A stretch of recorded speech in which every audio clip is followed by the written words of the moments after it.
Lucas 4:35. Y Jesús le reprendió diciendo: cállate y sal de él. Entonces el demonio, derribándole en medio de ellos, salió de él. La curiosidad humana ha sido un elemento concomitante. Continuamente el ser humano ha sentido una gran fascinación por los fenómenos paranormales y sucesos inexplicables.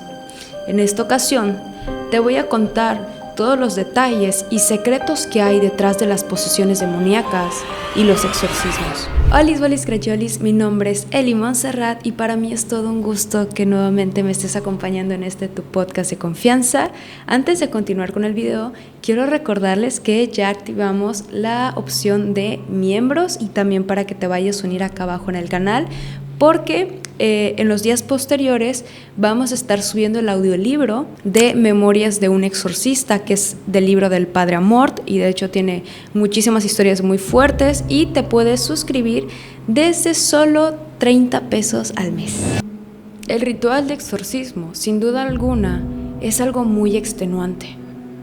Y es importante aclarar que la palabra exorcismo le pertenece como tal al catolicismo, ya que ellos cuentan con un elemento bastante inusual, y me estoy refiriendo al libro del rito de 1614, pero no fue hasta el año de 1999 que el Vaticano decidió reexaminar Existe una gran diversidad significativa dentro de esta práctica de origen religioso, como podría llegar a ser la infestación, que es una de ellas, que la dividimos en dos partes, una infestación externa y una infestación interna. La externa es cuando uno o más individuos tienen la capacidad de presenciar fenómenos tipo poltergeist, es decir, que los objetos se mueven, así como también pueden llegar a ver siluetas dentro del lugar. Y la interna es cuando un individuo empieza a presentar alucinaciones y sensaciones en su cuerpo sin una causa aparente. La infestación puede referirse a la presencia de un espíritu humano, o mejor conocido dentro del catolicismo como un alma del purgatorio o un alma en pena. Usualmente son estas las que se presentan de manera más recurrente, y también es uno de los fenómenos más comunes. Estas presencias suelen estar confinadas en un círculo de un radio de 6 metros aproximadamente, es decir, que si una persona ha muerto de una manera trágica, no puede irse más allá del lugar en donde perdió la vida. Por eso vemos casos que la manifestación de estos espíritus solo se da en un área específica de la casa. Estas almas en pena suelen marcharse sin oponer resistencia alguna. Y en estos casos es muy poco probable que se vea una presencia maligna. Cuando hay fuerzas demoníacas involucradas, estas vienen acompañadas de un olor muy desagradable, de un olor fétido y putrefacto, un olor muy fuerte a azufre que viene siendo como el olor de un huevo podrido. Esto también en compañía de ciertas plagas, como lo pueden llegar a ser moscas, gusanos, cucarachas, hormigas, entre otros. Cuando en una infestación existe la presencia del maligno, esta suele presentarse de una manera bastante destructiva. Por ende, se encargará de destruir todos los vínculos familiares y así poder ganar terreno cada día más. En caso de tener alguna de estas dos infestaciones, la Iglesia recomienda el uso de sacramentales, como pueden llegar a ser una vela bendita, tener agua bendita, oraciones o la bendición del hogar. Otro detalle muy importante es que las almas en pena no poseen ningún objeto inanimado, algún animal o a las personas, ya que no tienen esta capacidad. Y también es muy importante que no se dice poseer, sino es infestar, porque muchas veces escuchamos que hay ciertos objetos que están poseídos o ciertas casas que están poseídos, pero la manera más correcta sería es que estos objetos o lugares están infestados por ciertas presencias. Para que se pueda llevar a cabo la manifestación de fuerzas malignas, se necesita de un permiso o una autorización, el cual, según la Iglesia, se le puede llegar a conceder con algún tipo de práctica ocultista, algunas maldiciones, trabajos de brujería, trabajos esotéricos o el simple hecho de darle la bienvenida a algo cuando se abre la puerta. Yo recuerdo que cuando estaba más niña, mi abuelita siempre me mencionaba esto, que nunca le des la bienvenida cuando la puerta se abre por una corriente de aire, porque realmente nunca sabes qué hay detrás. En palabras del Padre Amor, quien es un padre exorcista, creo que es el más conocido y de hecho también es una figura, una eminencia dentro del tema de exorcismos y posesiones. De hecho, él creó la Asociación Internacional de Exorcistas en 1994 junto con el Padre René.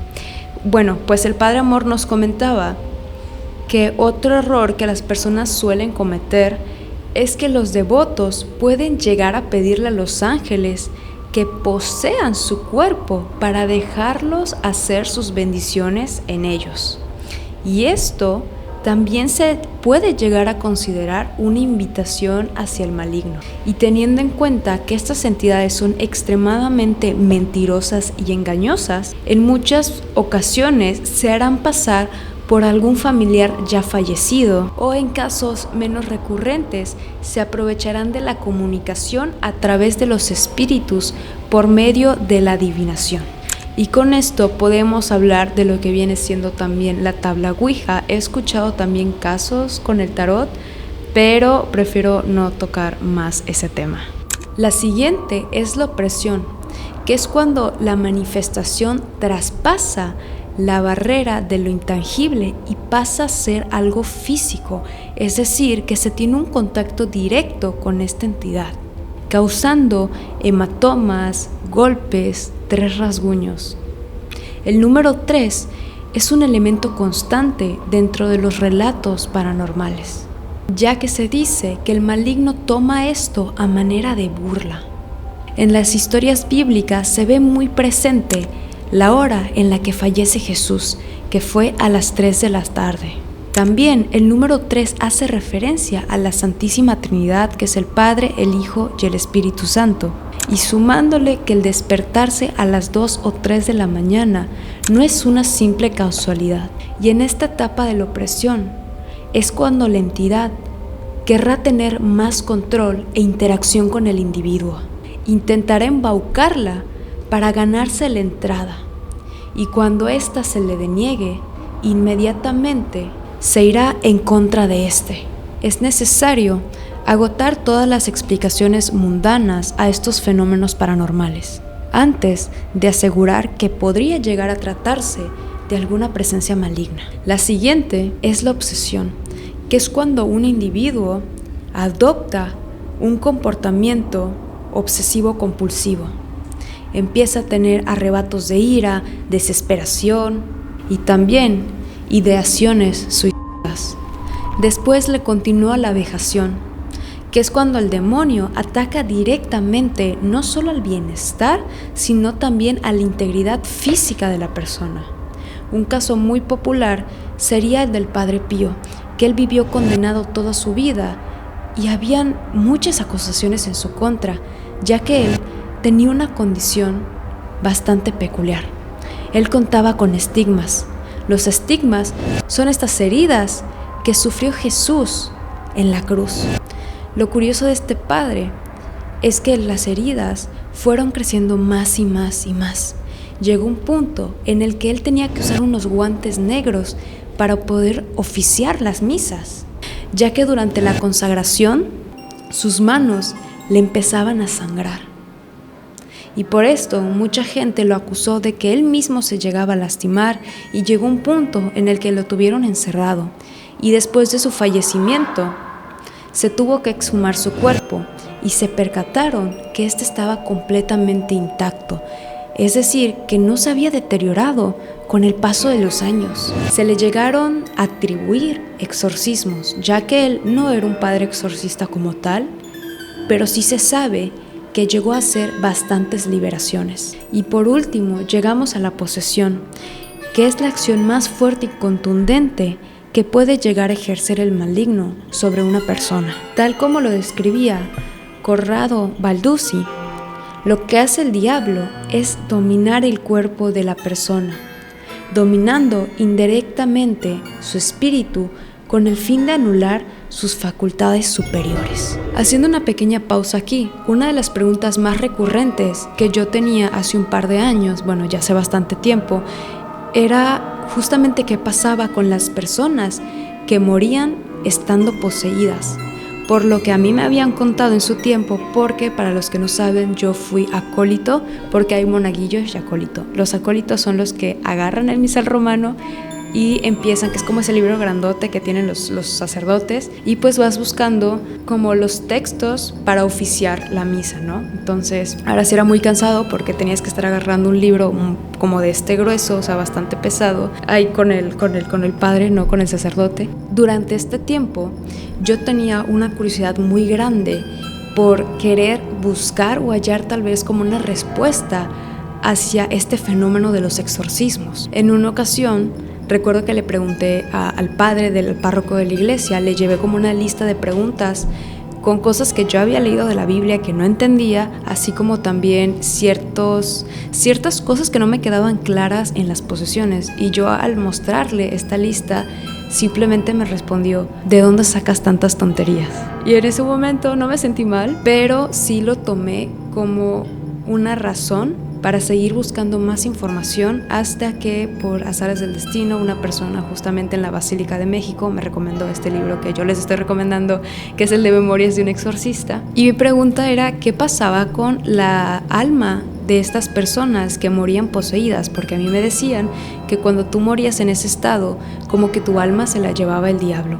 Y yo me costaba un poco como creer esa parte, pero realmente no. Y el padre Fortea lo explica, que realmente no se lleva tu alma porque el maligno, el diablo, no tiene la capacidad de llevarse. O sea, puede poseer tu cuerpo, puede dañar tu cuerpo, mas no tiene ese poder sobre tu alma.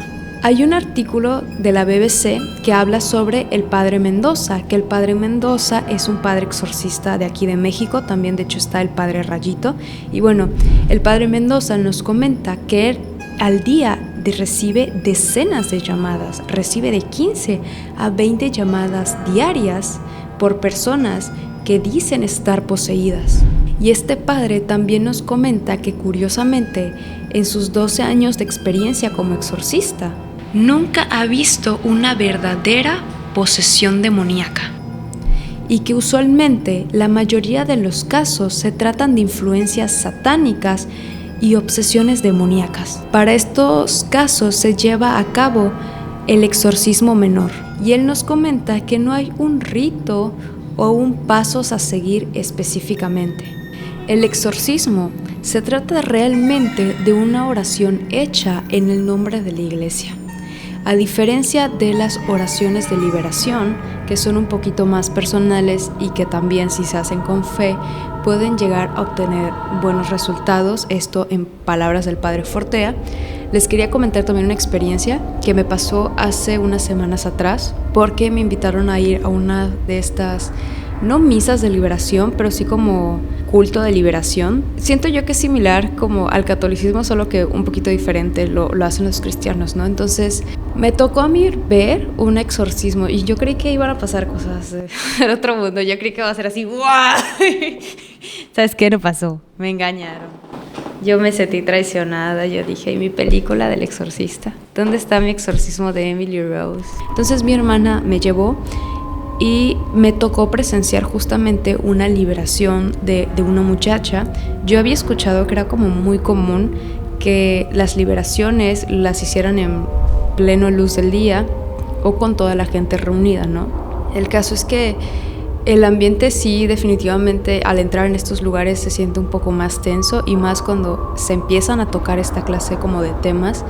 Y me comentaba mi hermana que esta mujer ya tenía bastante tiempo que venía cargando con este malestar, porque ella me comentaba que cuando empezaba a orar ya no podía seguir orando, como que algo la detenía a seguir continuando con las oraciones, y ella ya no alababa como antes hacía, sino que cada vez estaba un poquito más retraída de los demás.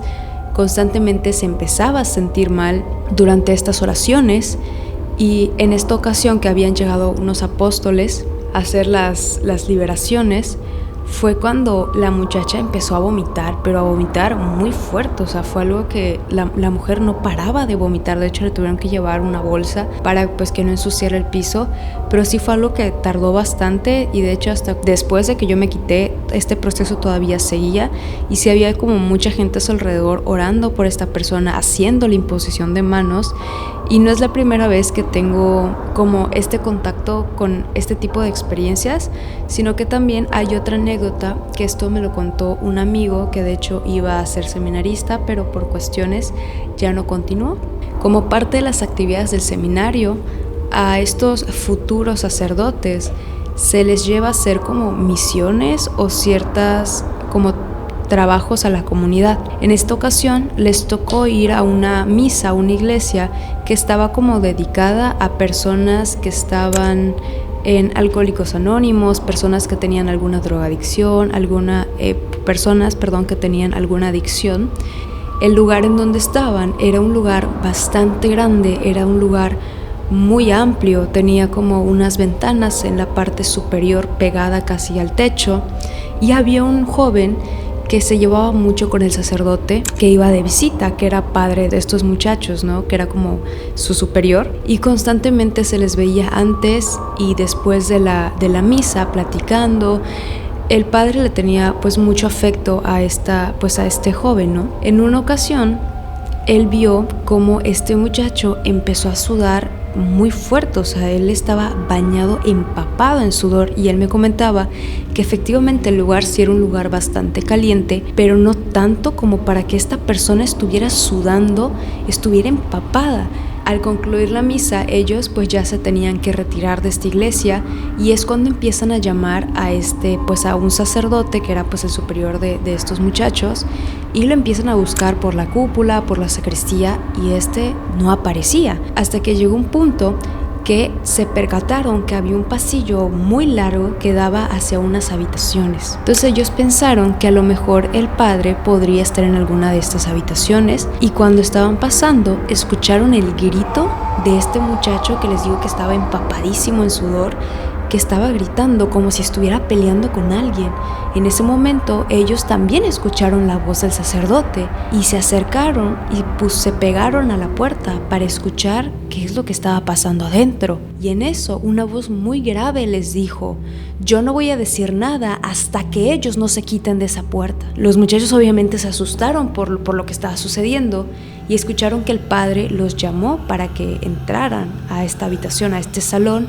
Y él comenta que cuando entró, el salón donde estaban era muy frío, o sea, la temperatura era muy baja, y que se sentía un ambiente muy pesado. Pero llegó un momento en el que la persona que estaba poseída se le quedó mirando fijamente a este conocido, y él me dijo: Eli, yo sentí una mirada muy vacía, y en ese momento yo me sentí mal, me sentí triste, me sentía vacío por dentro. Me dijo: Eli, me sentía muy mal, no sé cómo explicar esta sensación tan fea que estaba cargando. Y el sacerdote se dio cuenta de esto, por lo que me dijo que me retirara.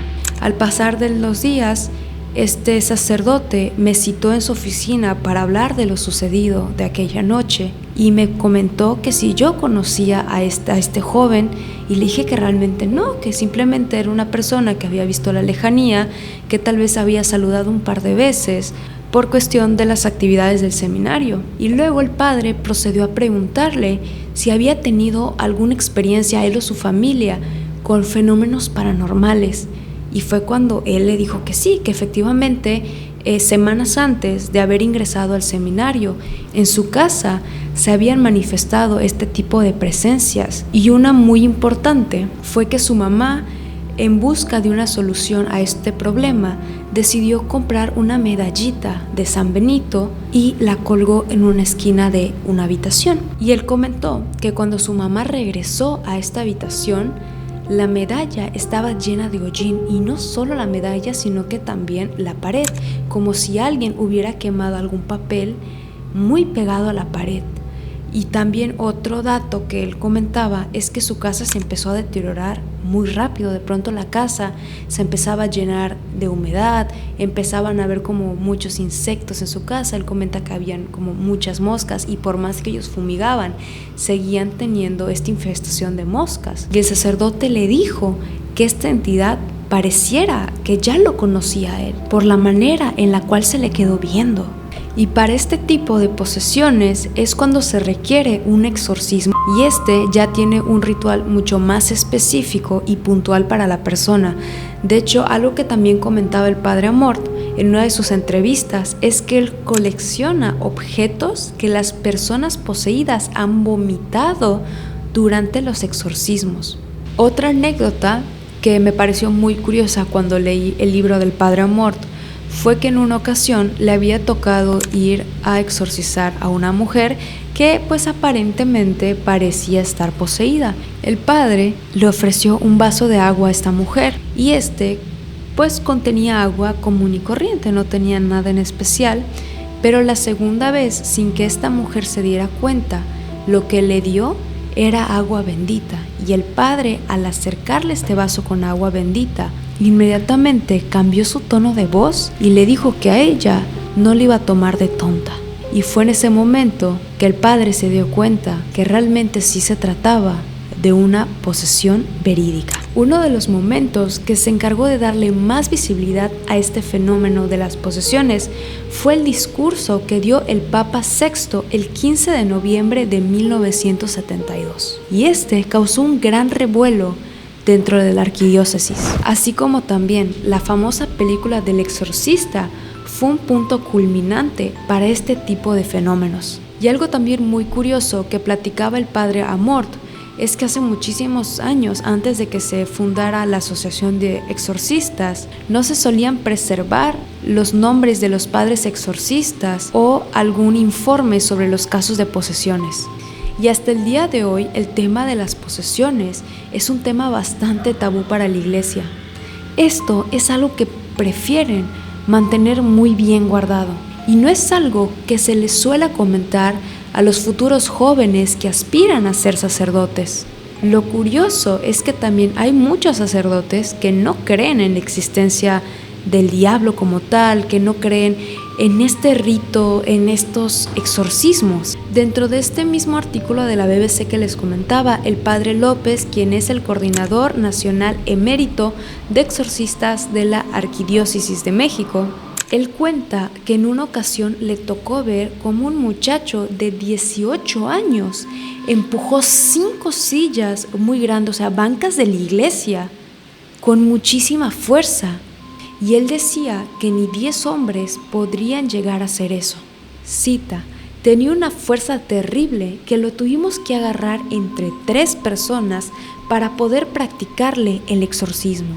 Para empezar con un exorcismo es importante que el padre se coloque una estola. La estola es como esta bufanda que, por decirlo así, que llevan los padres para poder oficiar las misas o confesiones. Junto con esto también portan una cruz y agua bendita, pues ya que esta se presume que puede llegar a causarle dolor a estas entidades. Y con esto se le obliga a acatar las órdenes del sacerdote. El tener el nombre de la entidad que está poseyendo a la persona es una ventaja muy significativa, ya que con este nombre se puede hacer una oración más específica para la persona, así como también tendrá más impacto. Y por la otra parte, la entidad hará todo lo posible para que no logren obtener su nombre. Y otro dato que yo no sabía, que me contó el narrador de Hablemos de lo que no existe, él me dijo que un exorcista le había comentado que no es bueno estar repitiendo el nombre de las entidades o de la entidad que posee a una persona, ya que las estás como llamando o invocando. Y se sabe que en ocasiones es imposible llegar a controlar a la persona poseída, por lo que se suele recurrir a la ayuda de laicos o curas que desean perfeccionar su ministerio de exorcistas. En una manifestación muy violenta, se sabe que pueden llegar a utilizar la ayuda de 6 a 8 personas. Esto con la finalidad de evitar que la persona se lastime, y si es demasiada la fuerza suelen atarlos en una silla, y también durante este proceso estas personas se encargan de limpiarle el vómito, de darle agua, de estar muy atento de la persona. Cuando se llega a la finalización del exorcismo, la persona termina ese estado de trance y el individuo vuelve a ser una persona normal y tranquila. San Alfonso de Ligorio también menciona que no siempre se puede llegar a una liberación como tal, pero sí se obtiene un gran beneficio. Algunas personas, estar totalmente liberadas, han conseguido cierto grado de autonomía, que pasa totalmente desapercibida su condición, y pueden seguir llevando un estilo de vida normal, y solo necesitan de 2 a 3 sesiones por año. Pero del otro lado de la moneda también hay casos mucho más fuertes, y uno de estos es el caso de una monja que lleva más de 30 años poseída. Dentro de la iglesia se suelen atribuir santos patrones, pero en el exorcismo no es así, ya que no hay un santo como tal, pero se le considera protector colectivo a San Benito monje o a Santa Catalina de Siena, quien se le atribuye que ha podido llegar a liberar a muchísimas personas. Para poder llegar a ser un exorcista, primero se debe de ser un padre, y según el derecho canónico, un obispo tiene que nombrar exorcista a un padre o sacerdote de culto equilibrado y con una muy buena reputación, cualidades que todos los sacerdotes deberían de poseer, pero lastimosamente muy pocos cuentan con ellas. Se sabe también de viva voz que el padre Juan Pablo no era un padre exorcista, pero sin embargo llegó a realizar muchísimos exorcismos. Las causas o razones por las que una persona puede llegar a ser poseída son muchas. Estas van desde sesiones espirituales, tableros Ouija, consecuencias de relaciones con el ocultismo, y dentro de un caso de posesión no hay excepciones, ya que desde un niño recién nacido, un niño bautizado, un joven, un adolescente, hasta un adulto ya grande, pueden llegar a ser poseídos. Es más, hasta los animales pueden llegar a ser poseídos. Los sacerdotes recomiendan estar cerca del Santísimo, orar constantemente, ya que se sabe que los demonios aborrecen esta clase de prácticas. Sin duda alguna, los exorcismos tienen mucho misterio detrás de ellos. Y recuerda que si quieres tener contenido adicional como lo del audiolibro que voy a estar subiendo, puedes picarle aquí abajo al botón blanco que dice unirse, que justamente está al lado del botón de suscribirse, por tan solo 30 pesitos al mes, y ya si gustas pues ahí para que también seas miembro del canal. Y pues nada, mi corazón de melocotón, muchísimas gracias por acompañarme un capítulo más. Nuevamente te agradezco muchísimo tu tiempo y les agradezco que este proyecto día con día va creciendo más.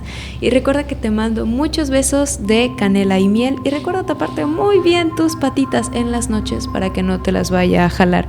Y si tienes alguna historia que te gustaría mandarme, recuerda que aquí te dejo mi correo electrónico, que es elhistoria666@gmail.com, y nos vemos hasta la próxima. Cuídateme mucho, que tengas un excelentísimo, lindísimo fin de semana, así como tú, mi cosa hermosa. Hey, si tú, que está detrás de la pantalla, que me está viendo ahorita, ¿cómo estás, bebé? Oye, recuerda que ya tenemos la opción de membresías y también te puedes unir a este bonito y bellísimo canal, así como tu cosa preciosa. Recuerda que por solo 30 pesos al mes puedes tener material exclusivo, y no solo material exclusivo, también audiolibros narrados por mi preciosa voz. ¿Qué? Ya sabes que tu servilleta aquí está. Oye, también creo que voy a subir videos de ASMR en terror, porque veo que hay gente que le da sueño a mi voz, entonces pues ya sabes. Pues nada, guapo, cuídate mucho. Te mando muchos besos, te mando muchos abrazos. No olvides suscribirte. Sale vara la membresía. Cómprale y llévele, que está regalado. Tras. Nos vemos, cuídate mucho, te mando un beso. Tápate muy bien tus patitas. Bye, bye. Únete a miembros. Es barato. No sale caro. Es barato. Hay ofertas. Únete a los miembros. Sé un contactado o un espíritu chacarrero. Ding, ding.